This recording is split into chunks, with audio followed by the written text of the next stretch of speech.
Okay, so topic 4.6, we've got two slides to get through in this video, and we're continuing our exploration of the drivers of long-term interest rates. So what I've got here is two charts, one on the left with the Australian 10-year government bond yield, and on the right we've got 10-year government bond yields in the US, China, Germany and Japan. Now, first of all, Japan bond yields quite different from the others. China quite different as well. But what I want you to focus on is the high degree of co-movement or correlation between bond yields in the US and Germany. So it's not perfect correlation, but there is quite a bit of correlation there. So they sort of moved down together. The correlation in 2001, 2003, 2004, 5, very, very high. Yes, a gap does open up between the bond yields in these two countries. That gap lasts for about 3-4 years, but then they become very highly correlated. The red and the yellow line for US and Germany almost lying on top of each other. So these interest rates are moving incredibly closely through time. Around about 2013, a gap really does open up. Okay, and there's very good reasons for that. But just for now, from 2000 through to about 2013, very high correlation between these interest rates. Now, then have a look at the correlation between interest rates in the US and Australia. Once again, not perfect, but very highly correlated. In both countries, and the horizontal axis, we've got the same years. So in 2000, interest rates come down in both countries, hit a minimum, a local minimum around 2003. In the US, it's about there. Then they start rising from 2003 up to about 2008 in both countries. There's a bit of a dip around the GFC period. They both go up again, then come down. So if we could superimpose Australian bond yields onto US bond yields, once again, the co-movement would be very, very high. Just one thing to note though, if we did put Australian bond yields onto the same graph as US and German bond yields, the Australian line would sit above the lines for the US and Germany. So for example, if we take 2003, where bond yields in Germany and US dropped to about 3.8%, 3.4%, 3.3% in the US, okay, so about there, 2003, then the corresponding figure in Australia was around about 5%. And then the US bond yields hit a peak of about 5% just before the global financial crisis in 2008, 5%, whereas in Australia, the corresponding number was about 6.5%. So what we can see over this 20-year period is at any given point in time, Australian bond yields tended to be higher than those in the US. The only exception that we can see here, sort of eyeballing it, is perhaps this period here, 2018, 2019, where bond yields in the US hit just over 3%. In Australia, they were just under 3%. So for most of the period, Australian interest rates were a little bit higher than US interest rates on government bonds. But the correlation between US and Australia very, very strong. So they kind of move together, but Australian rates just sit sort of 1.5% higher. The next thing we need to start thinking about is, why is there such a high degree of correlation between US interest rates and German interest rates? Not over the entire period, and certainly after 2013, some strange things were happening in bond markets, so a big gap opened up. So the correlation is not perfect, but it's pretty strong. So why would the return on government bonds be so highly correlated? Why would the yields on 10-year bonds be so highly correlated across the US, Germany and Australia? Well, let's just focus on US and Germany, because those rates are almost identical for most of the period from 2000 to 2012. If we went back further in time, you'd see the same effect. So why would that be the case? Okay, let's just imagine you are an Australian fund manager and you have $10 billion of funds under your management. So it's superannuation funds, and you're investing those funds to try to earn a return for the people that have invested in your fund. Now, you may buy some real estate, you might buy some shares, but you might also buy some bonds. And the advantage of having bonds in your portfolio is that they are much lower risk than shares, real estate, other sorts of assets. Why? Once again, because if you purchase $1 million bond for say 1.2 million, the largest the capital loss that you can experience is $200,000. The difference between the purchase price of 1.2 and the face value of the bond. Whereas if you buy a share for say $20 a share, the lowest that share could go to is zero. If the company fails, you'll just lose your money, lose the shares. So in that sense, because bonds are a promise to pay involve a promise to repay the face value of the bond, they're less risky than shares, real estate, other sorts of assets like that. Okay, so you're a fund manager and you've decided that of this $10 billion that you want to invest, you want to buy some bonds. The next question would be, well, am I going to buy corporate bonds or government bonds? Corporate bonds are a little more risky than government bonds, because if a company fails, goes into liquidation, then you may not get your money back as a bond holder. But with a government bond, the only way you can lose money in terms of government bond is if the government, in a sense, fails. And for countries like the US, Germany, that's very, very unlikely. We'll talk more about government debt and how governments can default on bonds later on in the course, and how they have done in countries like Greece, for example. But just for now, let's just assume that government bonds are a very, very safe asset, because the only way you can lose your money is if the government fails.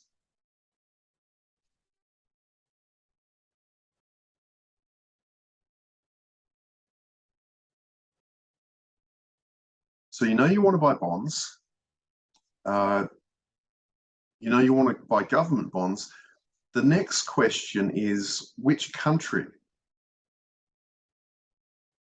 do you buy bonds in? Well, which government bonds do you buy? And let's just say US versus Germany. Now, as an investor, I would think that, see, when I say as an investor, I mean as a lender of money as a potential lender of money to either the German government or the US government.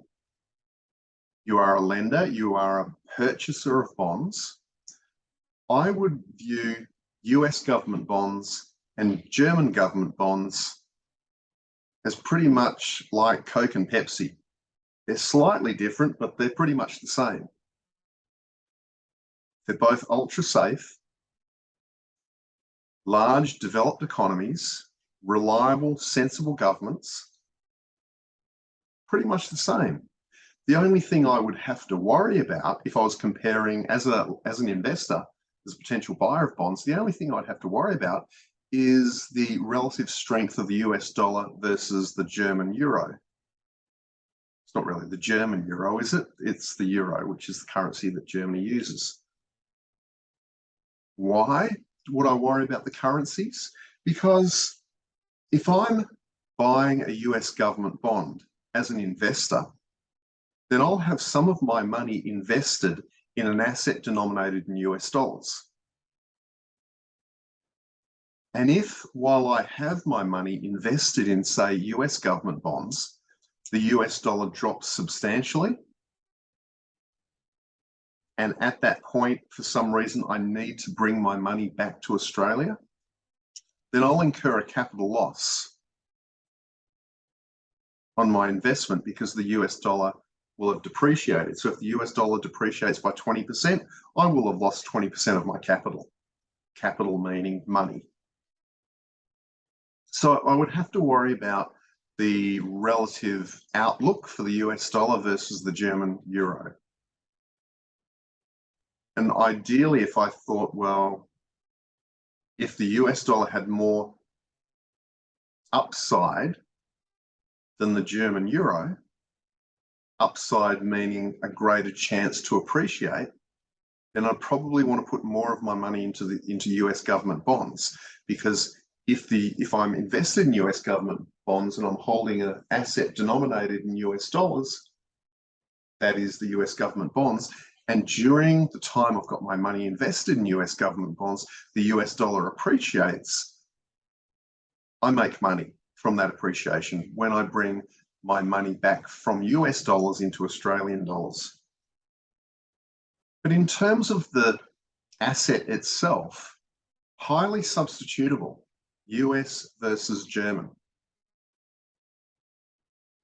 So to a large extent, if I believed the euro and the US dollar were equally stable and they were both likely to remain over the duration of my investment in these assets, both likely to remain close to their current exchange rate, then I'd be largely indifferent between buying German and US bonds. The bonds themselves, pretty much identical as a product. So why would they pay highly different interest rates? Hopefully you're getting the picture now. If investors are looking at German government bonds, US government bonds, and thinking, well, they're very similar, they're safe, they're issued by stable governments, both governments are strong and likely to repay the principal of the bond at maturity and also make the coupon payments along the way. If investors are thinking of that, investors are going to be largely indifferent between those two types of assets. And if investors are largely indifferent, what they'll tend to do is, well, if those assets are largely indifferent, the assets should be paying roughly the same return. Let's just imagine US bonds were paying a significantly higher return than German bonds. What would happen? Global investors would pour money into the US bond market, attracted by the higher interest rates on US bonds compared to German bonds. And as money poured into the US bond market, that would increase the supply of loanable funds in the US and bring interest rates in the US down closer to, or maybe even so that they lie on top of, interest rates in Germany.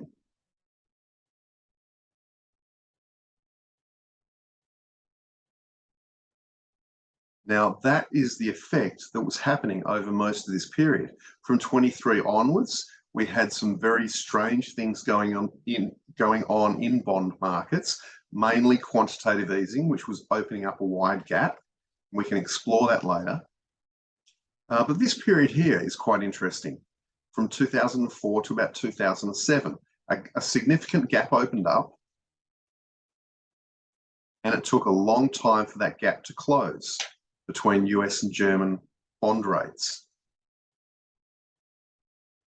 Okay, now we're going to explore that a little bit later, but just for now, we'll ignore this little period between 2004 and 2007 and focus on the high degree of correlation, generally speaking, between US and German bonds. The same would be the case for Australian government bonds. You can see the correlation from month to month, year to year is quite strong between Australia and the US. However, interest rates or bond yields in Australia are, over most of this period, higher. So just look at this period from about 2001 through to about 2008. Rates in Australia fluctuated between 5 and 6%. That would put them up here. Rates in comparison in the US, they fluctuated not between 5 and 6%, but between 4 and 5%. So an obvious question is, if interest rates in the US and Germany are not only so highly correlated, but also roughly at the same level over most of this sample period, ignoring 2013 onwards. That's the case. Why are they roughly 1% higher in Australia? And remember, these interest rates you're looking at are the interest rates that the Australian government pays investors to borrow money. The higher the interest rate, the greater the repayments on government debt, and the more taxpayers have to pay in tax payments to fund or to allow the Australian government to pay this slightly higher interest rate. So the Americans and the Germans, their government can borrow money more cheaply than our government can. And since the government raises money by taxing you and me, ultimately we're the ones paying these higher interest rates. So why are we paying higher? Why is the Australian government paying higher interest rates? It's got to do with international lenders viewing Australia as more risky than the US and Germany. So international lenders viewing Australian government bonds as being more risky than US and German bonds. Now, does it make sense? Well, let me rephrase that. Could that be because international investors believe that the Australian government is more risky, that there is a greater, do they believe that there is a greater probability that the Australian government will default on the coupon payments or the principal that needs to be repaid at maturity? Possible, but very unlikely. I think most international lenders that you speak to, and when I say lenders, I'm talking about big institutions who potentially would lend money to the Australian government or the US government. I'm thinking banks, central banks, other big financial institutions, fund managers, etc. All of those people, I'm calling them people, but they're big institutions, remember. It's unlikely that those sorts of people would think that the Australian government is riskier in itself than the US government and German government.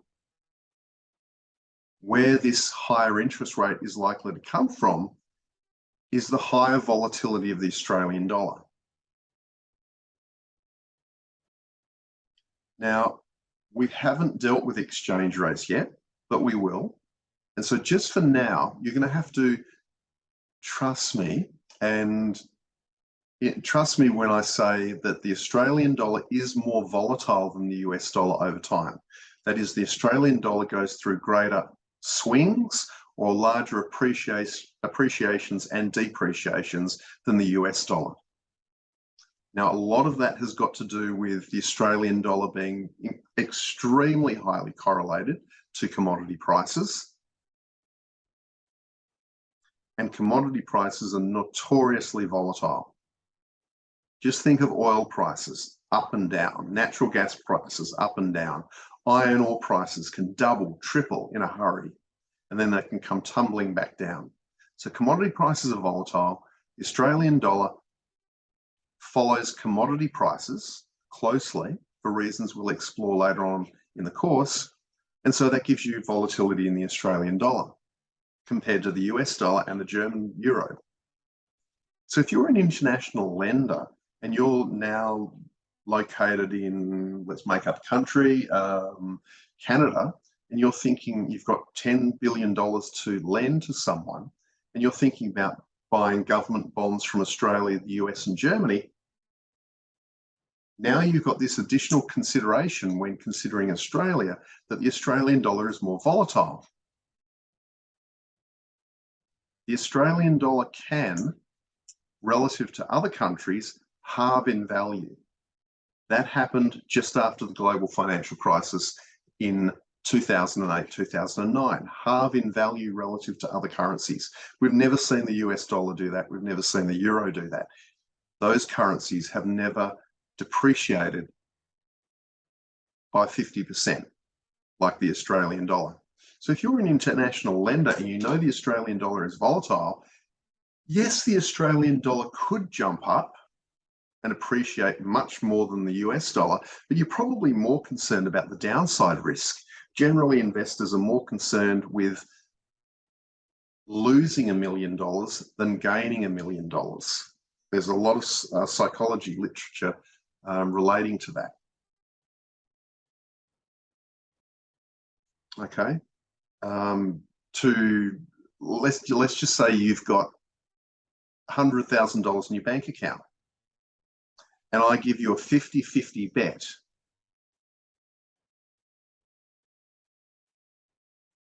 I toss a coin and say heads, you lose all of that $100,000. Tails, you double your $100,000 to $200,000. Would you accept that bet? Not many people would. Even though the upside is very attractive, the downside of losing everything you have, all of the money you have, is just too great a risk. Most people are risk adverse in that sense and won't take on that bet. Investors aren't any different. Investors will generally be more concerned with losses in terms of the value of their portfolio, far more than equivalent gains. And so even though the Australian dollar could appreciate by 50%, it could also depreciate by 50%. And it's the risk of that depreciation and the loss of money while you're invested in the Australian dollar that investors would be concerned about. So in response to that greater potential for downside risk, that is depreciations of the Australian dollar, international investors generally ask for a higher interest rate when lending to Australia relative to lending to the US or Germany. And that's why these interest rates are higher, to compensate lenders for the higher risk of the Australian dollar. That is, its greater volatility. Okay, so hopefully all of that makes sense. We've got a high degree of correlation across the US and Germany. Same with Australia, it's just that the interest rates are about 1% higher, even though they follow the same general pattern in Australia of US interest rates. I guess the final point to make on this slide, or question to ask, is if interest rates in Australia and the US, as an example, are so highly correlated, it's unlikely to be a result of luck. And we've kind of motivated the fact that it isn't. So if they're highly correlated, then generally speaking, in statistics, chances are one of these series is the leader and the other is the follower. I'm talking about the series, the data themselves. One of these interest rate series, US or Australia, is moving, and then the other is following. Which do you think is more likely to be the leader and which is more likely to be the follower? Yeah, you got it right. The US is going to be the leader, Australia is going to be the follower. So US interest rates tend to lead, they tend to do what they do, and Australian interest rates tend to follow US interest rates. Now, when I'm talking about these interest rates, I'm talking not about short-term interest rates, not about retail interest rates. I'm talking about wholesale bond interest rates. So a very particular subset of interest rates. Now, if we had data for 1-year bond rates, very similar pattern. 3, 5, 7-year bond interest rates, very similar result as well. We're not quite ready to explore why Japanese interest rates are so much lower or why Chinese rates are so much higher. But we'll just focus our attention on Australia, the US and Germany. Okay, so how do we get this correlation between US rates and Australian rates, or US rates and German rates? How does that actually work? It works as a result of money moving between the bond markets of these different countries. So as I've sort of motivated before, if interest rates in America were rising strongly, international lenders would be pouring a lot of money into US bond markets trying to earn that higher interest rate, attracted by that higher interest rate. And as the money begins to pour in, it comes out of other bond markets in other countries. And equalization of interest rates occurs through that process. So let's explore how that would work. I've got the United States over here on the left and Australia over here on the right. We start off at equilibrium, 4% interest rates for 10-year money in the US, and 5%, approximately 1% higher than the US, in Australia. What happens in America, in this example, is there is an increase in the demand for loanable funds. That could be because the government wants to spend more money, or the government wants to borrow and spend more money, or maybe companies want to borrow and spend more money. Or it could be a bank in the US wants to borrow and lend more money. Could be any of those three, or all combination of all three. Either way, there's an increase in the demand for loanable funds. We move from one equilibrium there to another, and it drives the cost of money up. If people want to borrow more money, the cost of borrowing increases to 5%. So then what happens? International lenders are going to look at this higher interest rate in the US, because now it's 5% in Australia and it's 5% in the US now. So in the US, it's gone up 1%. And they're going to look at that 5% yield in the US, and that's going to be quite an attractive yield. So what will happen in this very simple two-country example, I'm just making it simple to get the idea across, then you can expand the thinking to a world in which there's many countries. What will happen is international lenders, as well as some lenders in Australia, will actually reduce the supply of loanable funds that they place into Australian bond markets. There's a reduction in the supply.